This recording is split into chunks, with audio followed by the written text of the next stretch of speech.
Bien, mis estimados participantes del curso de Cartas Paulinas, vamos a recontinuar nuestro estudio acerca de las cartas del apóstol Pablo. Este es el último grupo de cartas que conciernen temas pastorales, instrucciones a líderes y oficiales de la iglesia, tales como primera y segunda carta a Timoteo y la carta a Tito. Vamos a ingresar, vamos a ver un poco del contexto histórico. Dice, hemos llegado a,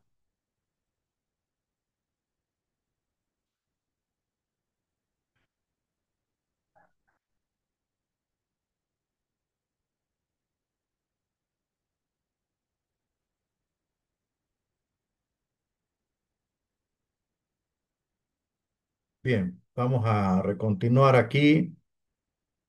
Eh, Dice, hemos llegado a las últimas tres de las 13 cartas del apóstol Pablo. Recuerde que dividimos sus cartas en cuatro grupos. El último grupo lo llamamos las epístolas pastorales porque dan instrucciones a los pastores tanto para su vida diaria en el hogar como para su trabajo ministerial. Pablo les escribió estas cartas a Timoteo y a Tito, dos hombres que habían trabajado estrechamente con él. Parece que tanto Timoteo como Tito tenían una gran relación, un gran vínculo muy fuerte con el apóstol, de tal manera que ellos se habían ganado su confianza. Numerosos profesores de la Biblia piensan que Pablo estuvo en la prisión dos veces en Roma. Sabemos que Pablo escribió primera carta a Timoteo después de los sucesos registrados en los últimos capítulos de Hechos. Pensamos que escribió primera de Timoteo y Tito después de su primera liberación en Roma. Esto fue aproximadamente en el año 65. Entonces, escribió segunda de Timoteo la segunda vez que estuvo en una prisión de Roma. Bueno, vamos a ver algo aquí importante. Por ejemplo, la liberación de Pablo no es que fue una liberación que él podía circular en todo Roma, no. Lo que se le concedió a Pablo es casa por cárcel o arresto domiciliario donde podía recibir visitas, donde podía tener comunión con personas am, públicas, ¿verdad? Pablo estaba restringido siempre, no tenía una libertad total, pero eso le permitía tener algunos privilegios como una prelibertad donde recibía personas y donde tuvo mucho tiempo para escribir. Entonces, cuando a la silla imperial de Roma llegó Nerón, él reaperturó el caso de Pablo y Nerón tomó la determinación de condenarlo a la muerte. Junto con él también condenó a Pedro, ¿verdad? Entonces, entre el 65 y 68 fueron las ejecuciones de estos dos grandes paladines del Evangelio que dejaron una huella imborrable, histórica, en la vida de todos los cristianos de todos los tiempos y por supuesto dejaron una huella la formación del canon del Nuevo Testamento. Entonces aquí podemos comprender un poco el contexto histórico que estaba aconteciendo y recordar siempre que Hechos se parte en dos. La historia de Hechos nos cuenta la primera parte, la historia de Pedro que fue enviado a la circuncisión. Y la segunda parte nos muestra al apóstol Pablo siendo enviado al gentilismo o al mundo no judío para pregonar el santo evangelio de Jesucristo. Veamos un poco del trasfondo. Leemos sobre Timoteo por primera vez en Hechos 16. Bueno, recuerde que Hechos registra los viajes misioneros de Pablo y da algunos chispazos de lo que ocurrió en sus viajes. ya que en las cartas se ve desarrollado ampliamente cada historia y cada suceso de estos viajes, ¿verdad? Por eso siempre vamos a ver un amparo textual en el libro de los Hechos. Citas bíblicas que yo le recomiendo, por supuesto, que usted las vea y las analice. La Biblia lo llama discípulo. Pablo estuvo en Listra en su segundo viaje misionero. Ahí fue apedreado Pablo gravemente. Dicen que posiblemente murió. Probablemente Timoteo se convirtió durante el primer viaje misionero de Pablo a Galacia. Entonces, Timoteo era un Gálata, ¿verdad? Si estaba en Galacia, era un Gálata. Pablo llamó a Timoteo mi verdadero hijo en la fe, primera expresión. Segunda expresión, amado hijo, ¿verdad? Y tercera, eh, estas dos expresiones demuestran un afecto muy puro y muy sincero entre ambas personas. El padre de Timoteo era griego, pero la madre era judía. Entonces, y ella le había enseñado las escrituras, la ley y la cultura hebrea eh, a su hijo Timoteo, ¿verdad? A su hijo Timoteo. Bueno, los creyentes de Listra e Iconio hablaban muy bien de él. El contar con el afecto de las personas, el contar con ¿cómo le digo? El aplauso de las personas, la credibilidad que ellos tenían en la persona de Timoteo era un punto muy potente para que éste fuera no solo un pastor, sino un obispo del Señor. Por estas cartas vemos que Timoteo era un líder fiel y trabajador, estaba cerca del corazón de Pablo y él le confió la responsabilidad de la iglesia en Éfeso. Recordar que la generación de este momento, de este contexto, era una generación en crecimiento, en frutos, en muchas cosas extraordinarias. Pero la generación que señala Cristo en las cartas de Apocalipsis es una generación ya donde el primer amor había sido apagado.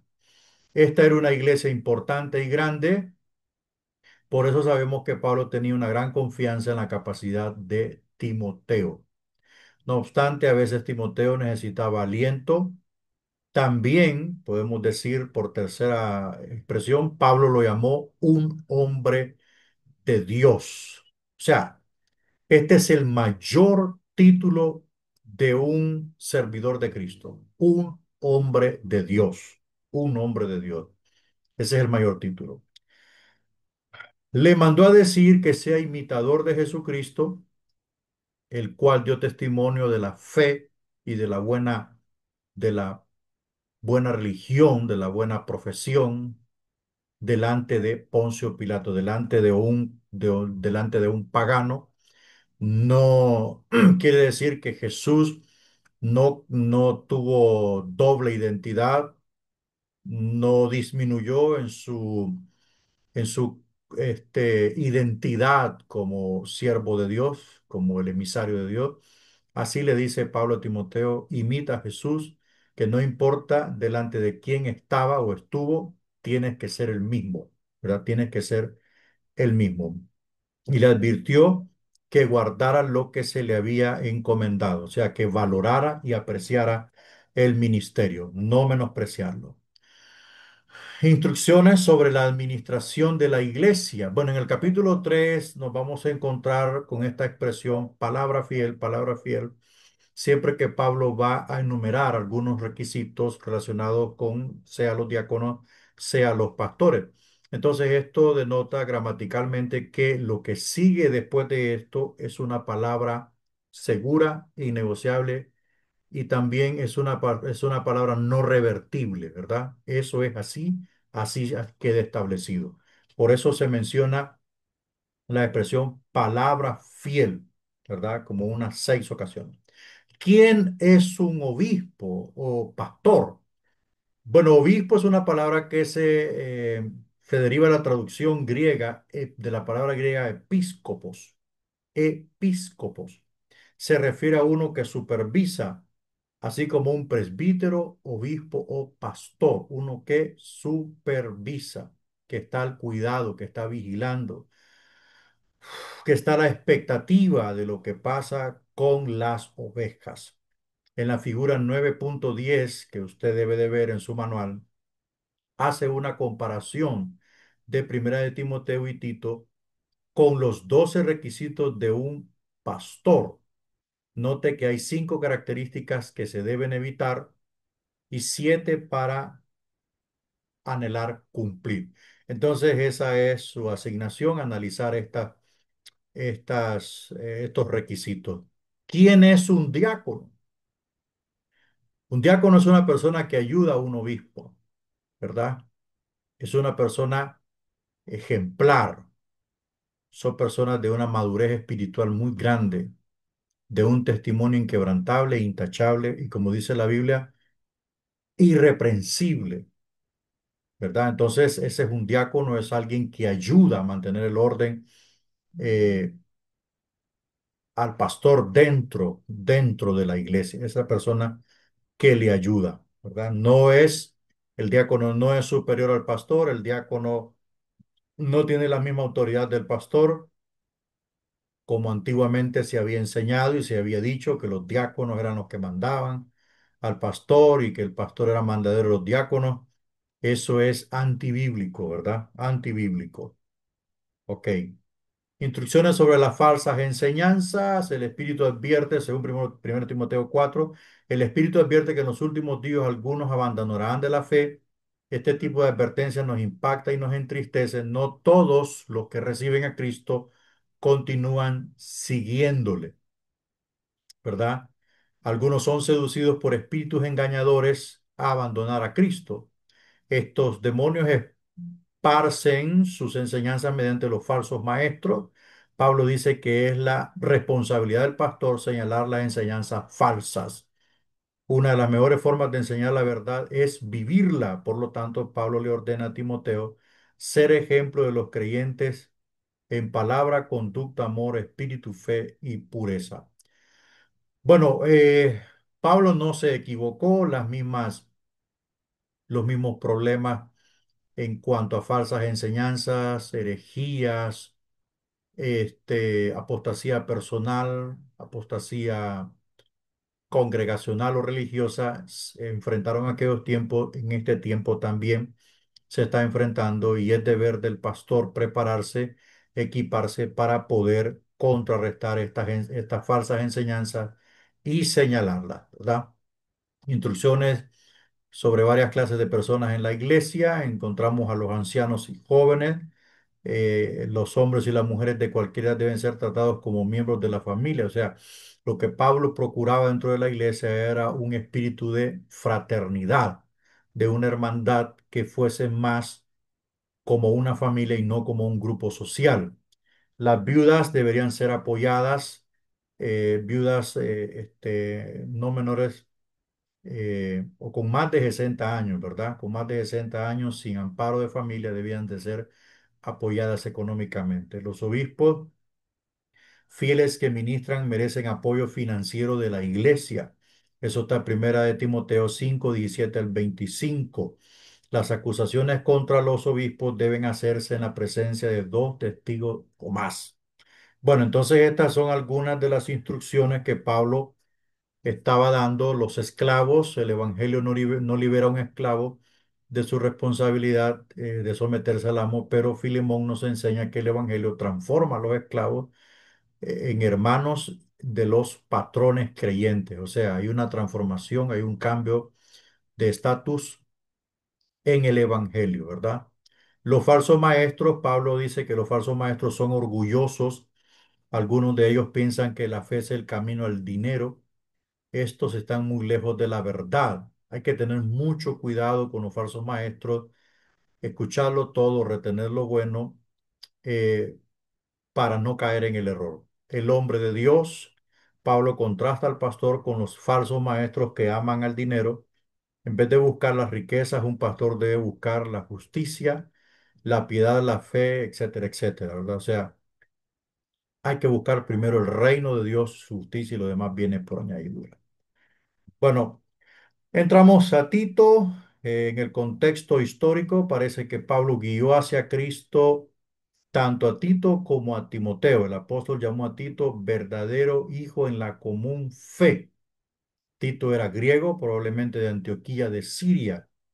Él fue con Pablo y Bernabé cuando ellos viajaron desde Antioquía a Jerusalén. Allí, con los líderes de la iglesia de Jerusalén, discutieron el ministerio de ellos con los gentiles.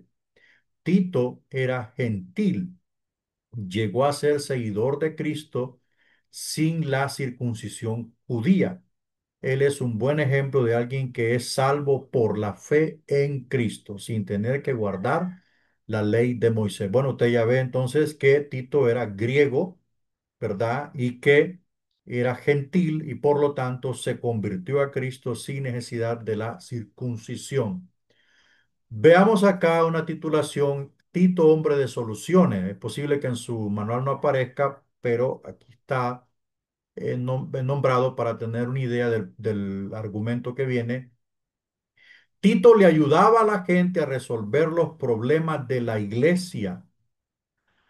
Era el tipo de hombre que Pablo podía enviar a las iglesias donde había una necesidad. Estaba en la isla de Creta cuando Pablo le escribió para que allí corrigiera lo deficiente.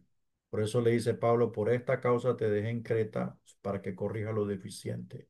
Su nombre también aparece frecuentemente en Segunda de Corintios.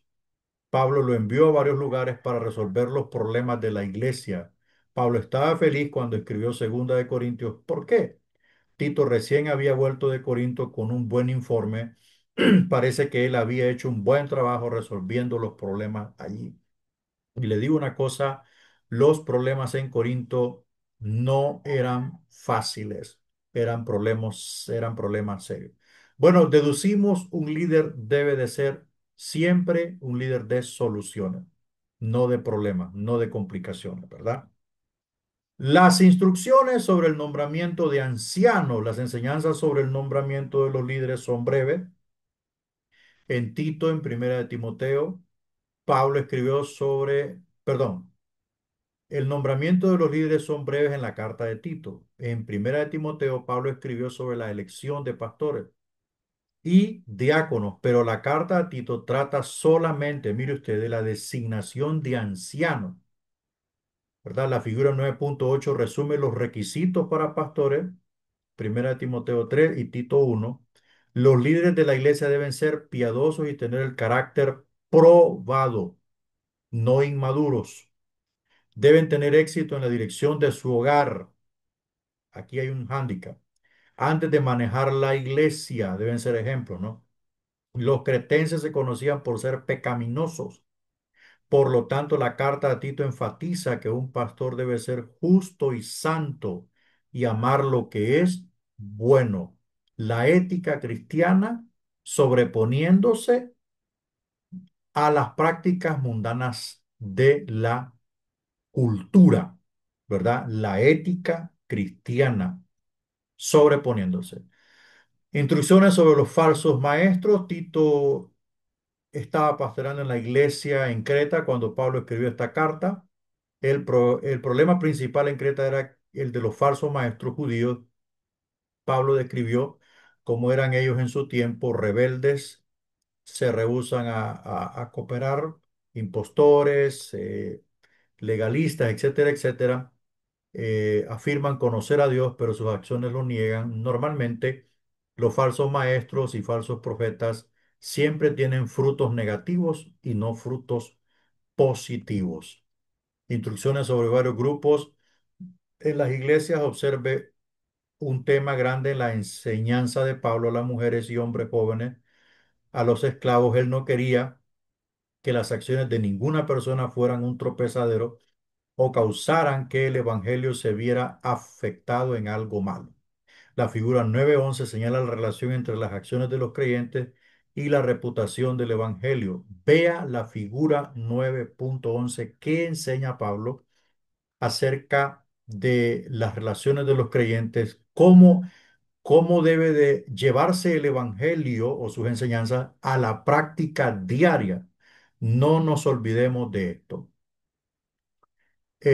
Bueno, esa figura usted la va a mirar allí. Entramos a segunda de Timoteo, contexto histórico. Esta es la última carta de Pablo. Nerón, el emperador romano, perseguía a los creyentes en Roma. Él trataba de detener el esparcimiento del cristianismo. Por segunda vez, Pablo estaba como prisionero de Nerón. Segunda de Timoteo 1:16.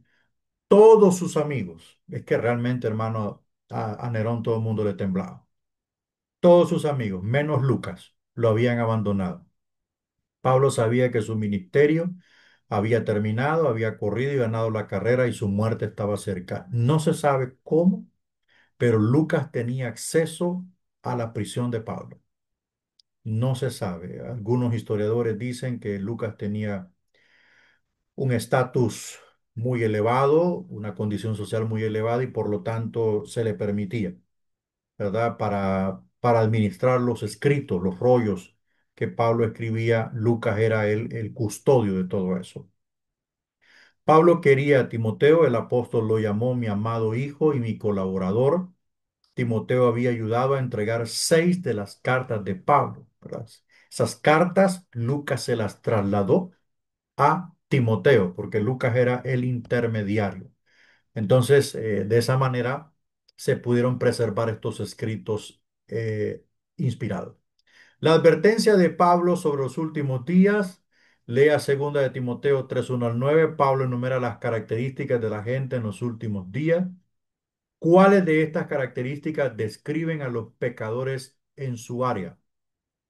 Janes y Jambres probablemente eran dos de los magos de Faraón que resistieron a Moisés. Ellos se opusieron a Moisés, asimismo los falsos maestros de hoy se oponen a los líderes de Dios. Pablo pintó un cuadro oscuro de los pecadores en los últimos días. En contraste, también pintó un cuadro hermoso, era el retrato de sí mismo, el apóstol santo y fiel.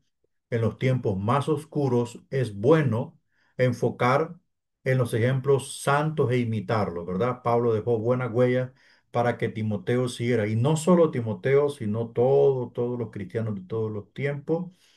Encontramos fortaleza en la vida de Pablo, en sus virtudes y en su manera de responder a la dificultad, ¿verdad? Palabras de despedida de Pablo, porque yo ya estoy para ser sacrificado y el tiempo de mi partida está cercano. He peleado la buena batalla, he acabado la carrera, he guardado la fe. Por lo demás me está guardada la corona de justicia, la cual me dará el Señor, juez y justo, en aquel día. Con estas palabras, Pablo se despide no solo de Timoteo, sino del cristianismo de aquella época. Considero que cuando Timoteo leyó esta carta, lloró terriblemente. No se sabe si lo volvió a ver. Él le pide que le lleve el capote que dejó en un lugar llamado Troas. No se sabe si se volvieron a ver o si se vieron por última vez antes de que Pablo fuera ejecutado. Pablo muere decapitado porque era ciudadano romano. Era ciudadano romano y un ciudadano romano no podía morir crucificado. Entonces la muerte de decapitación para Pablo era una muerte de honra como ciudadano romano. Entonces, aún la muerte, él murió honrado, ¿verdad? Él murió honrado. Entonces, mis amados hermanos, pues hasta aquí llegamos con nuestras cartas paulinas. El grupo de cartas pendiente era las cartas pastorales. Vimos primera de Timoteo, Tito y segunda de Timoteo. En estas tres cartas vemos eminentemente las instrucciones de Pablo con respecto a los oficiales y a los pastores y la preocupación de Pablo acerca de las falsas doctrinas, falsos maestros, etcétera, etcétera, que se manifestaban y se manifestarían en el futuro tal cual sucede hoy. En síntesis de todo esto, imitemos la fe del apóstol, imitemos sus buenas acciones, su manera de responderle a la dificultad y de confiar plenamente en el Salvador que lo llamó a ejercer su ministerio. No se le olvide, no se le olvide, amado hermano, este, terminar su proyecto, por favor, no se le olvide estamos ya concluyendo el curso de Cartas Paulinas.